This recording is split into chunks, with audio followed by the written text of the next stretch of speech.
Dahil ito ay mula sa ating katayuan na tayo ay nasa laman, mga kapatid. Praise God. Ngunit kung ating pag-iisip ay naayon sa salita ng Diyos, ito po ay magiging kapanginabang sa atin. Amen. Ngunit kung ang ating mga iniisip ay ayon lamang sa karunungan ng tao, kaalaman natin, mga kapatid, hallelujah, ay ito po ay walang kabuluhan, sabi nga ng ating Diyos.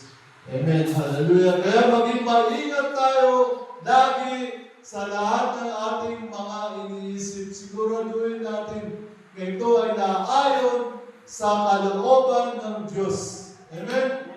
Lapanan ng Panginoon. Hallelujah. Praise God. Kung tayo nag-iisip na tayo ay mag-aasawa, siguraduhin natin, mga kapatid, praise God, na tayo ay nasa salita ng Panginoon. Amen.